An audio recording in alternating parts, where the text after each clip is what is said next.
Listen, we had some great memories together. The times I would visit your house, I never wanted to leave. But that was in the past. And just say it. There's somebody else. I can't do this anymore. She gives me something that you just can't give me anymore, okay? I'm sorry. I'm sorry. Your silence is deafening. I will always miss you. I gotta go. I'm sorry. I'm sorry, I gotta go. I gotta go, I'm sorry.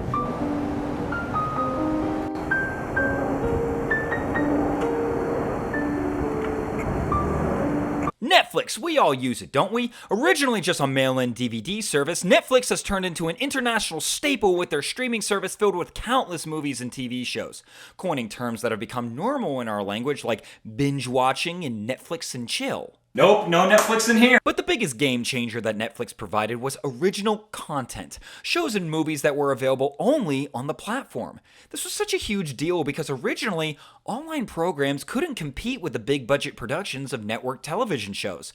But that all changed.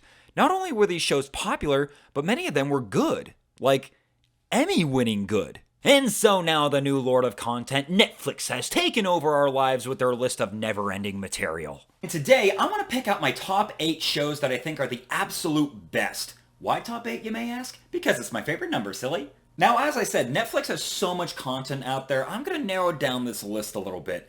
I'm only going to stick with TV series and documentaries, no movies nor stand-up specials. They can have a list all their own. Another thing, I haven't seen everything there is on Netflix, so if there's something that you love that isn't on this list, I very well may not have gotten around to seeing it. Or it sucks! And as usual, this is just my opinion. If you absolutely hate these shows on this list, I don't care. And as always, spoilers. So let's get started on my top 8 best Netflix series. Okay, let's get this thing started. Turn on a little bit of Netflix, and here we go. Oh, okay, perfect. Great. Our internet is out. Perfect. No wonder it takes a whole entire month to get these videos done. Okay. Come on. Okay. There.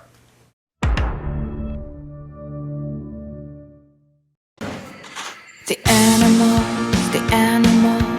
trap, trap, trap till the cages fall. I'm starting this list off with one of the first original series ever to come to Netflix. Orange is the New Black was what I believe to be the first streaming show phenomenon. House of Cards showed you could make quality programming on the platform.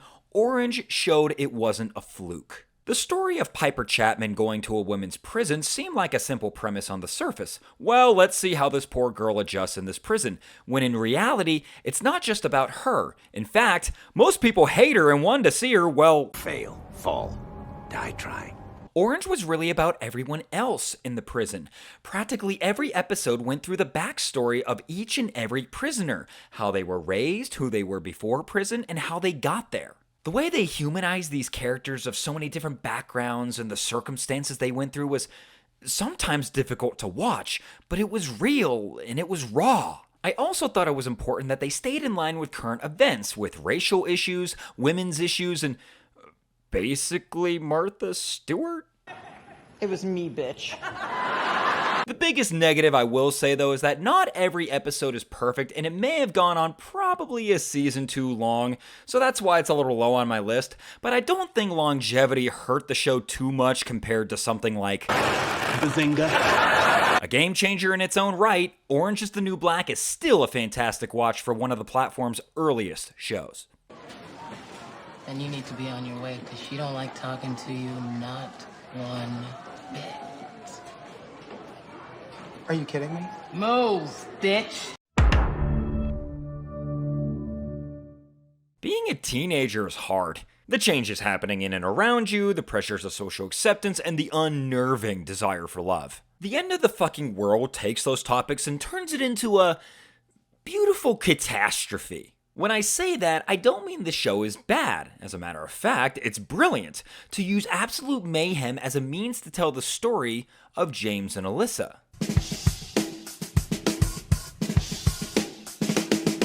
This is the story about James and Alyssa. Two young teens with... Okay, that's enough of that. James is a self-diagnosed psychopath that after killing animals as a hobby, wants to take the next step into killing a human. And he chooses Alyssa, a rebel that wants to escape the turmoil of her broken household. They run away, crash a car, break into a house, kill a man, and go on the run from the police. So clearly there is a lot that goes on in the first season of this show, but personally, I think the second and final season is the better of the two. It shows the two characters trying to live normal lives after the terrible events from the first season, but of course, the past shows up in their lives unwanted. What sells this show for me, besides the pretty dry and very dark humor, are the two main characters. I absolutely love these two. Always nice to have characters to root for, even when they have terrible qualities like Walter White from Breaking Bad or Mrs. Potts from Beauty and the Beast. Bitch. For such a short amount of time, they have great character development. Seeing their terrible family background makes you sympathize with their actions that you normally would never question as something other than wrong. But that's also what I like so much about this.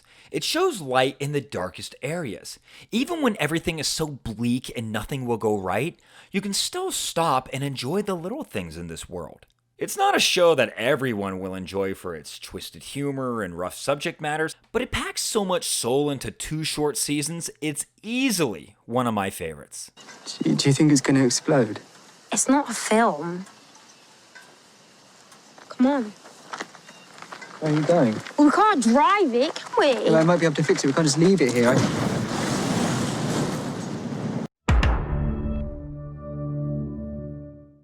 I love a good documentary, and Netflix has plenty of interesting and frankly some insane ones. Don't Fuck with Cats, Fire, Making a Murderer, and of course Tiger King. Hey, all you cool cats and kittens. But I think the one I was most enthralled with is American Vandal, which the funniest thing about that is, it's not even a real documentary. If you don't know, American Vandal is about a couple of high schoolers filming a documentary about a vandalism crime at a California high school where someone spray painted dicks on the staff cars. One of the troublemaking class clowns, Dylan, is accused and suspended for the crime even though he swears he didn't do it. So the two high schoolers conduct an investigation on who the real Vandal is to prove Dylan's innocence. As I said, this technically isn't a real documentary, it's a complete work of fiction, but what makes it so great is that it plays off the tropes that other docs like Making a Murderer and Evil Genius use, like finding new evidence that is groundbreaking for the case, and then boom, go to the next episode. It keeps you in suspense like the time Got you for a second there, didn't I? Just like the end of the fucking world, I think the second season is the better of the two, with a different crime and a completely different school, but the message that the second season brings is really something that feels genuine and timely in this day and age, even with a premise as ridiculous as making a bunch of high schoolers shit themselves. Yes, that's the crime. I really don't want to go too much into detail or else I feel I'll give too much away, but let me tell you, I don't think I've ever been so invested in a crime that didn't actually happen before. Now I know how those people feel watching NCIS. That girl's got weird hair. Marvel's TV universe was one of the most polarizing things on Netflix. Some of the shows were considered masterworks, while others, this season was good, but this season wasn't. Are they going to show up in the movies? Everyone had these questions, and despite being so popular with viewers, Disney ended up saying, fuck you guys, and ended them. Why, Mouse? Why would you do such a thing? Personally, I love these. To have actual Marvel superheroes with such gritty violence, coarse language, and disturbing subject matters, I was down with it. As much as I love almost all the Marvel Netflix shows, I decided on only picking one for this list, and the one that I chose is Jessica Jones. I'm sure many of you right now are in the comments talking about how I should have picked Daredevil, and I understand that. Daredevil is amazing with its Nolan Batman-style story, close-quarter fighting scenes, and amazing villain, but I decided to go with Jessica Jones because I find her story so compelling. Jessica is a no-bullshit PI with super strength. She drinks, has a smart mouth, and puts people in their place, especially dirtbag dudes. Now that may sound like your normal women empowerment type story, but it goes so much deeper than that. Jessica isn't really a good guy. She's not Captain America. She does things her way for the benefit of herself, and most of the time doesn't care who she hurts in the process.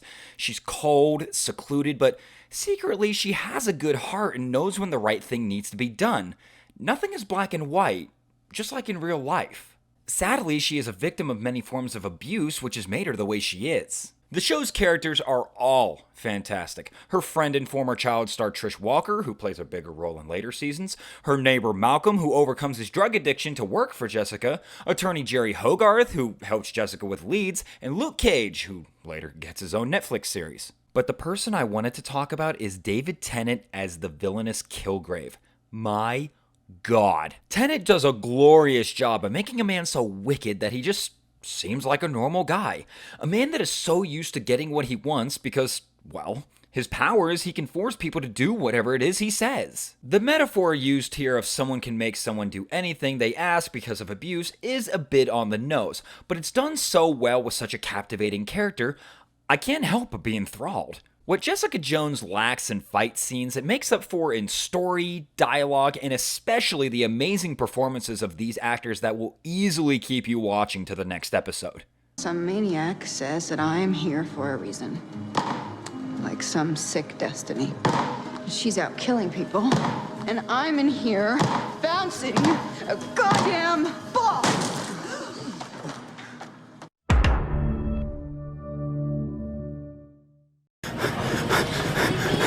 Hey, aren't you the horse from Horsing Around? I'll be honest, I tried watching Bojack Horseman when it first came out, and I was not about it. It's just about an animal that drinks, swears, and has sex. Oh, haha, where have I seen this before? But I've heard many people tell me it's so much more than that, so I gave it a second chance, and boy, was I too quick to judge. The show is a little bit of a slow burn, learning who everyone is and the type of people they are. But what this show does better than what any other show on this list does is you continue to learn who they are because they change, just like people change. Our thoughts of what we need, want, and desire can sometimes change frequently, which can be frustrating, but that's life. Bojack is a former 90s sitcom star that now lives in his mansion, depressed and looking for his next big break that he continuously messes up by one way or another. He lives with a slacker named Todd, is in an on and off relationship with his agent, and develops feelings for a woman writing a book about his life. Bojack Horseman is not just a story of celebrity, but a story of finding happiness in the world around you. How do we cope when life beats us down? What is it that we do to find that happiness, to fill that empty space inside your soul? These are questions that many of us don't have answers to, and we are perpetually trying to find. That's what makes this show so brilliant.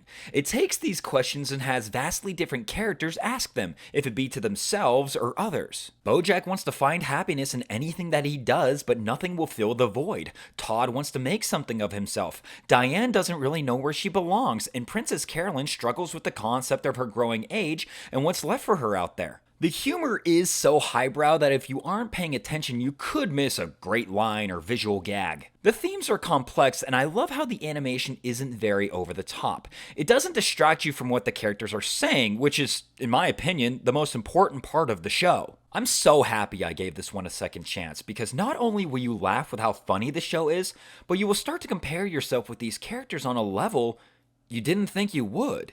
Surf and turf? What is this, a crossover episode?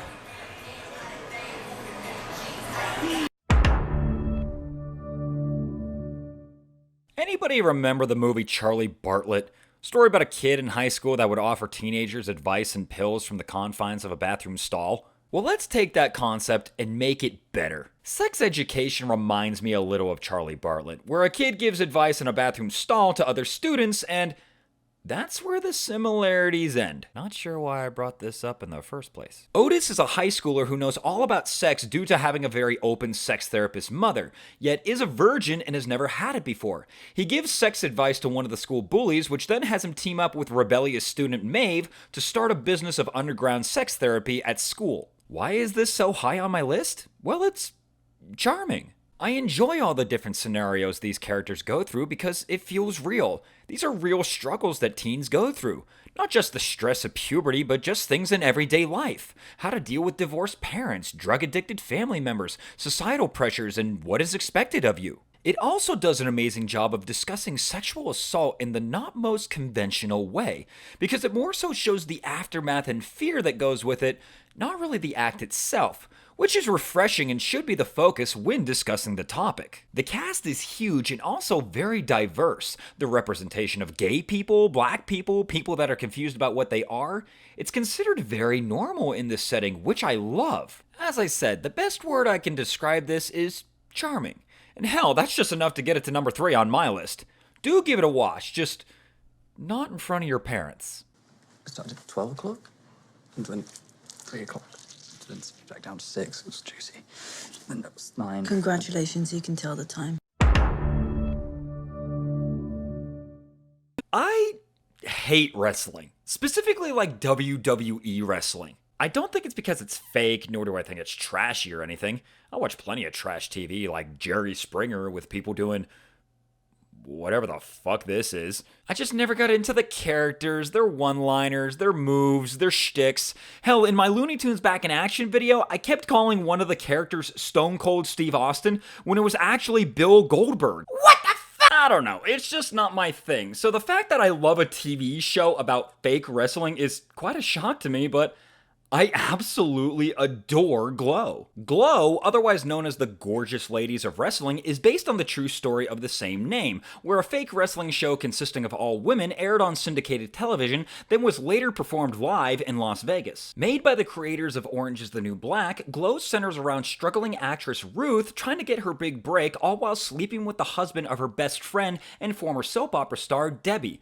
Ruth attends an open call for a new wrestling show concept where Debbie confronts her about the affair, which leads them both to be hired as enemies for the new show. Also, just like Orange is the New Black, where the series isn't all about Piper and Alex, this show isn't just about Ruth and Debbie. The vibrant cast of characters they use for Glow is different, weird, bizarre, and they are all great. Throughout the show, they go through the concept of playing on tropes and stereotypes to appease the masses, which are shown to make many uncomfortable. An Indian woman playing a terrorist, an Asian woman named Fortune Cookie, a heavyset black woman called the Welfare Queen. These sadly were norms for the sake of comedy back in these days, but the feelings of uncomfort and disrespect were still prevalent then, just like they are today. Personally, I love Ruth. Played by Alison Brie, who also plays Diane in Bojack Horseman. She is sweet and bubbly, but underneath that is someone that does struggle. Someone that makes mistakes, just as we all do. But as the show progresses, she does what Piper doesn't in Orange. She makes you root for her. She isn't overly annoying that you want to see her fall on her face, but that goes with basically everyone on the show. Debbie, while going past her hard exterior, goes through a lot herself with having a child, dealing with an affair, and what the future of her career is. And then there is Sam, the crass, sarcastic asshole director of the show, who has trouble showing his emotions but does develop a soft spot for his cast, especially Ruth. And those are just the main characters. That's why this show is so high up on my list. This is a show where you just root for everyone. You want everyone to succeed in whatever endeavor they are going for. What's pushed to the sidelines, frankly, is wrestling. Yeah, a show about wrestling isn't really focused all about wrestling. It's about the relationships the characters are making with said wrestling show. Hey, add Gina Davis in season 3? I say nothing can go wrong at that point. Trust me, even if you aren't a fan of wrestling, you will definitely enjoy this show for the colorful cast of characters they give you. Hell, has me down for the count. Okay, next. Before I get to number 1, I do have a few honorable mentions. Unbreakable Kimmy Schmidt. The main character is likable and funny, but I think I just enjoyed the quick humor of Bojack more than this one. Too Hot to Handle and Love is Blind. Ridiculous dating shows were all the rage during this time. They were wild, I enjoyed them, but nothing I would ever really look back on. The Ranch. It had its funny moments, but good lord, this was more like a drama with a laugh track than a sitcom, and I've watched plenty of Full House. House of Cards, the OG Netflix show.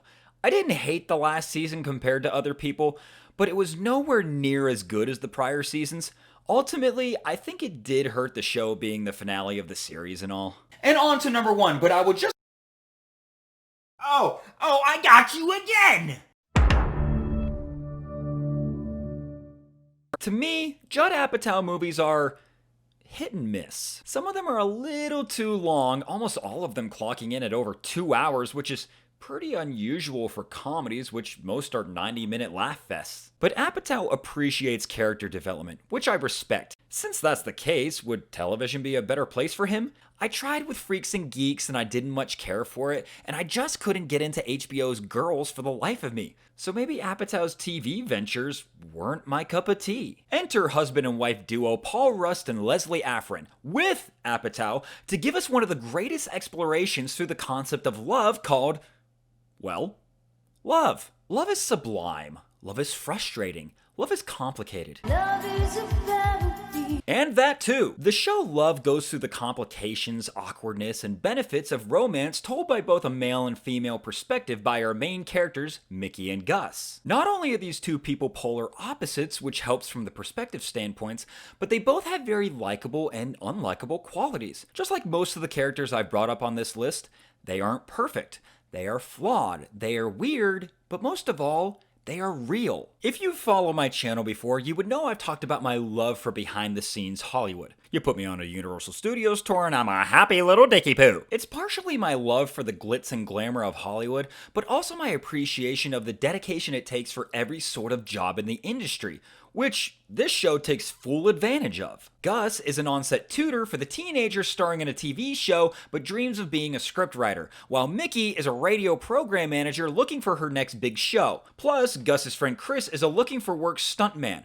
It goes through the old stereotype of everyone trying to make it big in Hollywood, which I've always been a sucker for. Love isn't gut-bustingly funny, but it doesn't need to be. What it wants to do is show you how to juggle romance, career, family, and friends in this crazy thing we call life. Sometimes it's easy, sometimes it's rather difficult, which it discusses all these things amazingly. It's something I relate to so much, and the more times I watch this show, the more I see a specific instance happening currently in my life. How do these characters handle it? How would I have done it? Will I go through this next? Not only do I want to see what happens with these people, but I put myself in their shoes. That's how real this show is to me. Apatow, Rust, and Afrin do tremendous work with showing how real life is embarrassing, funny, awkward, and downright beautiful. I will always watch this show when I'm feeling happy, sad, confused, angry, because it covers every emotion for me. I will always recommend it to anyone that asks me what to watch on Netflix. I love love. This is being at the beach. I'm on the towel. I'm good. No, being at the beach is getting into the ocean. What if we go in there and we get a disease and die? Come on, there's billions and trillions of gallons of water in there. If you get E. coli, I'll buy you ice cream. I'm not dressed for it. So that was my top 8 best Netflix shows, and tell me, have you seen any of these shows? Do you like or dislike my picks? Let me know in the comments, as well as tell me your top 8 favorite Netflix shows as well. As always, thank you guys so much for watching. Don't forget to like this video and share it with your friends. That would be greatly appreciated. And if you enjoyed your time here, which I sure hope you did, subscribe to my channel for more movie reviews, utter nonsense, and anything else I can come up with. Thanks, everybody! The birds and the bees are flying in the trees. The sun's in the sky, just for you and I. The sky's perfect blue, no cloud could swallow you. It's a sign from above that shows that we're in love.